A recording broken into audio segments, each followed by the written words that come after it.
Let's get started. I think we'll also record the session, so it should be available afterwards. I want to just give a brief. I'm Shannon, if you can go to the full slides. Yes, thank you. I want to, today's discussion will mainly focus on the subcommittees of the research committee, but then also just a few other opportunities that is in the case of health sciences, which is faculty linked, and then also other central opportunities that Monique will tell us about. Just so that everybody knows, some of you might be new to the university, or some might need a reminder of the structures. The research committee is our Senate committee, and then there are three subcommittees of the research committee. And subcommittee A serves 6 faculties, as well as to limited extent the research in the past environments. So that's the professional and administrative support services. And then also subcommittee B answers the 3 faculties, and then subcommittee C serves health sciences. Shannon will tell you a bit more about subcommittees A and B, and then Tanya will talk about subcommittee C. So the responsibilities of the subcommittees. The core responsibilities is to advise the research committee on research policy matters. We also do the internal screening for the NRF rating and TUCA applications, as well as screening for the Consolidoc applications, and then lastly to allocate central research funding. So looking at subcommittee A, it serves the faculties of arts and social sciences, education, law, theology, economic and management sciences, and military science. Within that, we fund publication incentives, so the SOS funds, which was 88% of the budget for 2022. This is 10% of research output subsidy amount awarded for year 1, which is awarded then in year 2. The unit, the amount per unit was 12,879 in 2022. Then we look at project funding for newly appointed staff members, which is a maximum of 60,000 for 1 year. We also have project co-funding for TUCA, which is a maximum of 50,000 per year for the duration of the grant. If you're not successful at the NRF, then the seed funding is only for 1 year. We also look at doctoral studies for staff members that is not eligible for TUCA. This is up to 50,000 Rand for project-related costs for 1 year. We also look at postdoctoral fellowships, which is at the value of 250,000 per year for up to 2 years. We also look at postdoctoral fellowship top-ups, which is 50,000 Rand, depending on the value of the main grant. So if the grant is 200,000, then we can top up to a maximum of 50. And we also look at the Consolidocs, which is a maximum of 70,000 Rand for up to 6 months. And lastly, publication costs for up to 50,000 Rand. Moving on to subcommittee B, which serves faculties of science, agri-science, and engineering. We also have the publication incentives, which was 66% of the budget spent in 2022. This was also 12,879 per unit for 2022. With subcommittee B, project funding for newly appointed staff members and emerging research not eligible for TUCA. The amount is from between 45,000 and 120,000 per year for up to 2 years. It is the same with the project co-funding for TUCA, which is also 45,000 to 120 for the duration of the grant. Postdoctoral fellows is at the value of 270,000 Rand. per year for up to 2 years. And then we have postdoctoral fellow tops, which is 70,000 maximum, depending on the value of the main grant. So if the value of the grant is 200,000, we top up then with 70,000 to get to 270,000.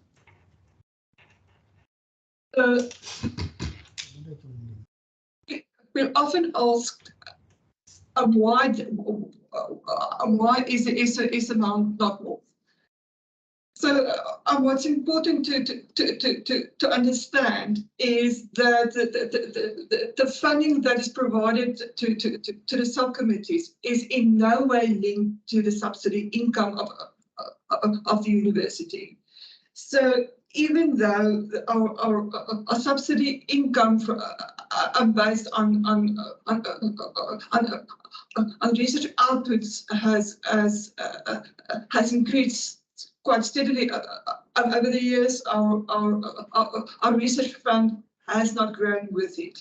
So we're in effect getting less and less money each year in real terms. So we try to keep that incentive, but as you would have seen now with Subcommittee A, it was already 88% of the committee's expenditure in last year. So there's unfortunately no room to increase the SOS amount. I see the question by Prof. Babafemi. The SOS is an Afrikaans word for the and in English it's actually the SSS, so it's a special support scheme. It has been in place definitely since before 2003 when I started working at the university, and it started as an incentive to get people to publish more, and it worked because our publication outputs, if compared to the rest of the country, is quite high. But unfortunately, the funding for this has not increased through subcommittees. So where to find out more information on Subcommittee A and B? I provided the link there, and it can be found on the Research Development website under funding, under university funding. For these funding, the eligibility is full-time permanent staff members or 5-year contract appointments in the beginning of the term if the relevant faculty is willing to confirm permanent appointment will follow. And there's my contact details, so if you have any questions, you can just email me. Tanya, are you ready? Yes, I am. Good afternoon, colleagues, and everyone on the call. So, without need to say, Subcommittee C, since it only represents the Faculty of Medicine and Health Sciences, our budget is much smaller than Subcommittee A and B. But there is a fair scheme in which the funding is subdivided from the Central Research Fund. So we have 9 streams of funding within the Subcommittee C environment, and I'll just briefly summarize these for you. And I'll provide you with a contact detail for the person administering the funds that you can contact should you have any questions, or you can contact me. So we do provide, based on the committee's assessment of the needs in the Subcommittee C environment, that we provide 2 streams of research assistance funding. One is for a full-time research contract for 4 years, where we provide co-funding for 100,000 Rand a year. The other stream is a more ad hoc basis during a year, where a researcher may need research assistance and pay them hourly. We do provide that for up to 30,000 Rand per application. We also have a special scheme for the allied health sciences who have particular high lecturing loads, and we do provide up to 5,000 Rand for them for lecturer placement so that they can focus on their research, maybe for a term, maybe for 2 terms during the year, to fast track that and get someone to do the lecturing in their place. We also, like subcommittees A and B, offer a postdoctoral fellowship, but it's very limited. We can only afford 1 new postdoctoral fellow a year. But the Vice Dean Research and Internationalization is really focusing on trying to support as many as possible with other strategic funding from the faculty. And we do offer 220,000 per year for the 2-year period. And we also make those awards to the host, who should then recruit a suitable postdoctoral fellow. Then you can just forward, please. We do then have an early career research fund. So a lot of our funding is channeled towards early career researchers. This one is for, it depends on the budget availability, but it's 80 to 100,000 Rand a year. We offer that for PhDs within 5 years, or a clinician with an MEd or CMSA qualification within the past 10 years. And that is supposed to be seed funding to enable them to generate some results to then head for their national and international grants. Like the others, we also co-fund the NRF Tuka applications, but the exception here is we can only co-fund the successful ones, the ones that did receive the Tuka funding from the NRF, and we do that at the moment capped at 50,000 Rand per year per applicant for the 3 years. And we have a separate division for undergraduate and honours research funding, and the contact there is Dr. Debbie Marais. And for these, we fund research project funds, conference presentation funds, and publication incentives for publishing. So then, of course, we also have the special support scheme funding, but the committee decided we will cap this at 50% of the total subcommittee C budget, so that we can afford these other more strategic mechanisms, which is well taken up in the faculty. So at the moment, we provide 8,000 Rand per publication unit. A ninth stream that which is brand new that I have not listed here, is we just launched an FMHS, Faculty of Medicine and Health Sciences, open access publication fund, as there is a dire need to support researchers who publish in open access journals, which we know is very costly. We provide full amount for the SU FMHS authors, the affiliated authors, but only up to 30,000 Rand per publication. So we are piloting that to see how it goes, and applications can be submitted anytime ad hoc, and I am the contact person for those. 3 streams that we have outside of the subcommittee C, not directly linked to subcommittee C funding, that I think is important for researchers from the faculty to know, is a scientific travel funding, where we cover research visits, international and national conferences, up to 20,000 Rand per applicant, and national conferences up to 7,000 Rand. So that is very popular, and it really looks like we have met the pre-COVID levels of international travel again. Publication award funding is ring-fenced for postgraduate students and postdoctoral fellows, and to a limited extent early career research staff, where we pay up to 5,000 Rand per publication or 2,000 Rand for a supervisor. And of course, there are certain criteria to be met, but for students, we do pay this into their student accounts, which is a great incentive. Then we have the Harry Crossley Foundation research project funding, and that is not to be mistaken and confused with the Harry Crossley bursary that is managed through the postgraduate office. So this is specifically for postgraduate students and postdoctoral fellows within our faculty, and we fund research project running costs up to 40,000 rand for master students, 80,000 for doctoral candidates, and then up to 100,000 rand for postdoctoral fellows. And then lastly, I just have a slide on where you can find more information on this.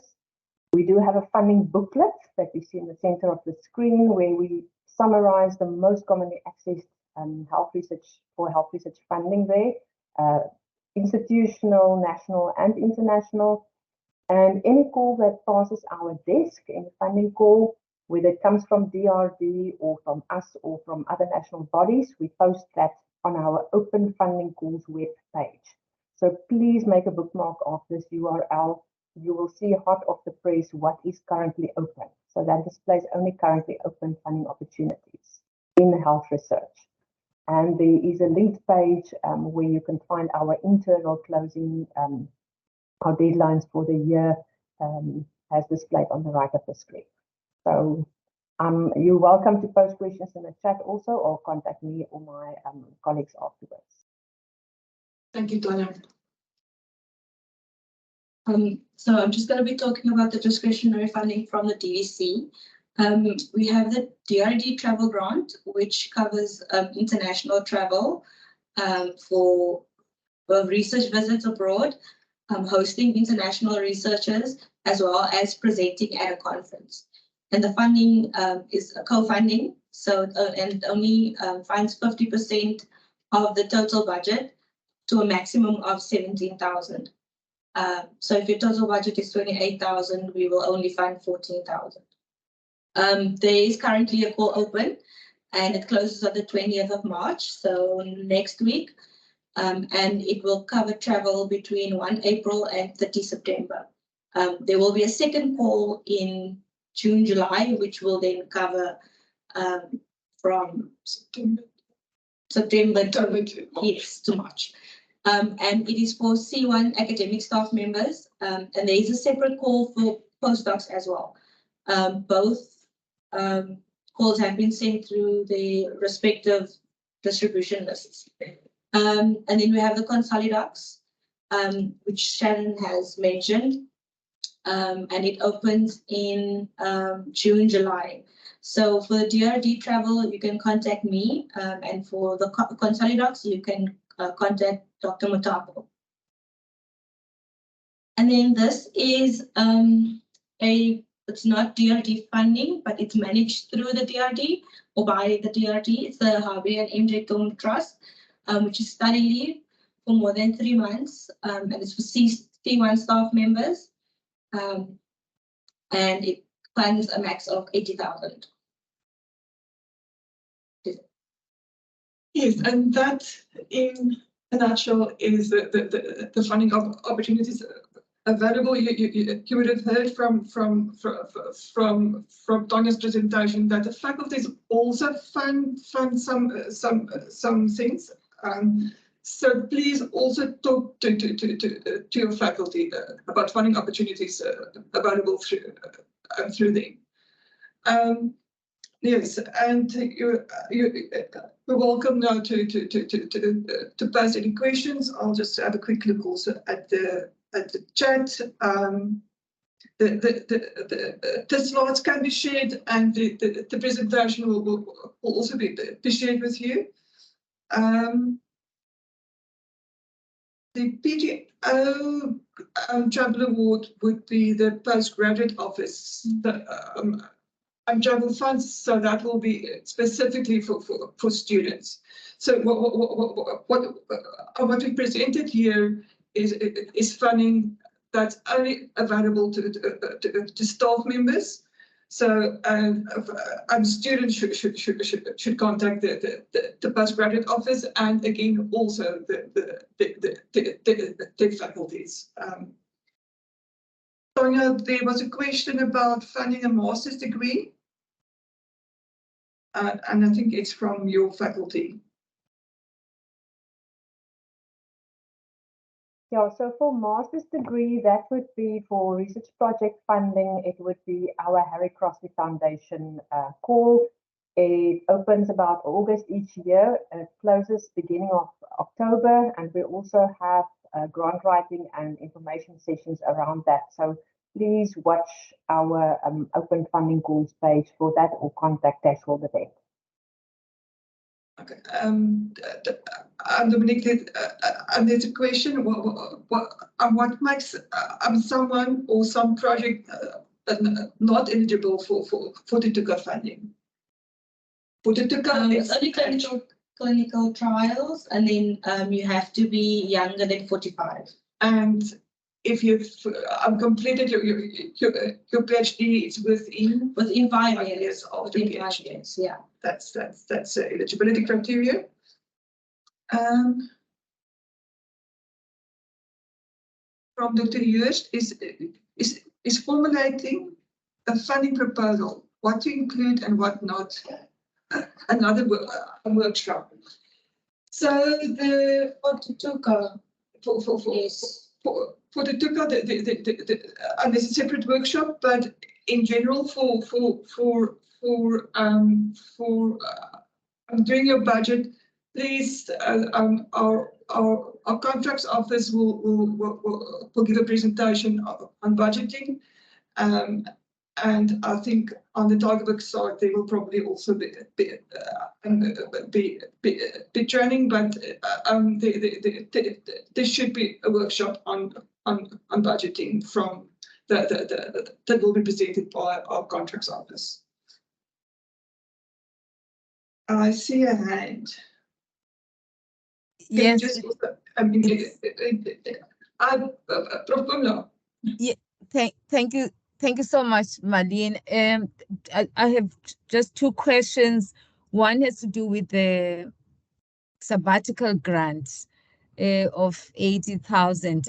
I'd like to know, would this be awarded for someone going to a local institute such as Steers, for example?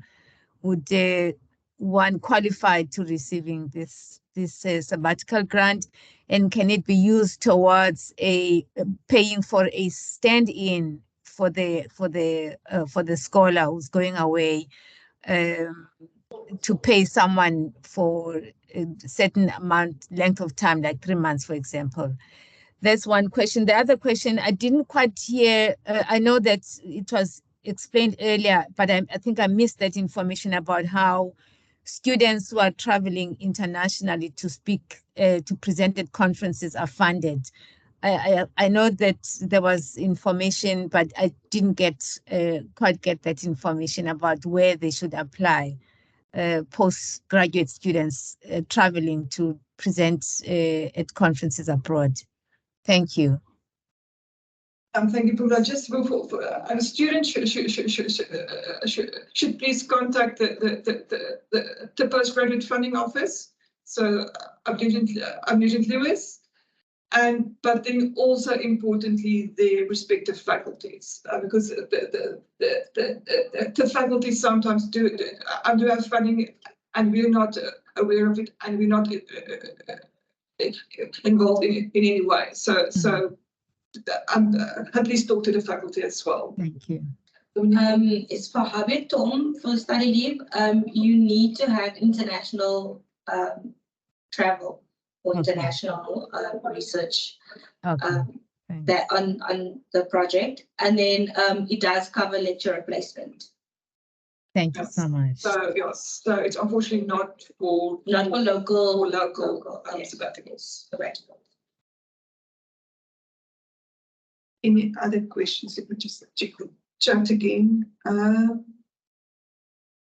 Is it possible, Tanya, that's for you. Is it possible to apply for the Harry Crossley Research Foundation project funding for the second year of masters if you weren't chosen or accepted for the first year of funding? It is absolutely possible. It's extremely competitive. I think the success rate is about 30%. It varies from year to year because we receive very high quality applications and way too many for the funding we have. So even for a multi-year PhD, if you get funded or not funded, do apply again for the following year and for the following year. Thank you, Tanya. So, any other questions? When does the call for the HP and MJ funding open? It's towards the end of the year. September, October. Yeah, but the funding is only awarded in February because and that's when we get it from the trust, from the trust. So, and then Tanya, there's another question: is Harry Crossley only for SA citizens? No, it's open to any student of any nationality as long as they enrolled at the Faculty of Medicine and Health Sciences. And then there's another question on Harry Crossley. Is the Harry Crossley due date for masters this year? I have to check my notice board. It is going to be the 2nd of October. Okay, and then a follow-up. And if you're an employee, I'm not a full-time student, I can also apply. As long as you're enrolled for postgraduate studies, full-time or part-time, even if you're a staff member, you can apply. Thank you, Donna. And Whitney shared the link for the conference fund for students. Thank you, Whitney. Any other questions? Just you can see our contact details. Please, if you think of a question tomorrow, then ask us tomorrow. We're here to assist. And also, please, if you're in the faculty served by subcommittee A and B, and these new staff members in your department, please tell them that they can apply for funding. We struggle to get them a message out to new staff members. Then there's a question about if bursaries application periods again for next year for masters. Yeah, this you should discuss with the postgraduate funding office, but we foresee that the timelines will be exactly the same as last year. So yes, so early applications for masters and PhD students. I think it's the middle of the year.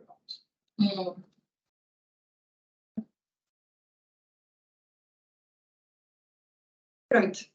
Thank you, everybody. As I said, you're welcome to email us. If you think of any further questions or you want specific details, and please also have a look at our websites with the information. Thank you.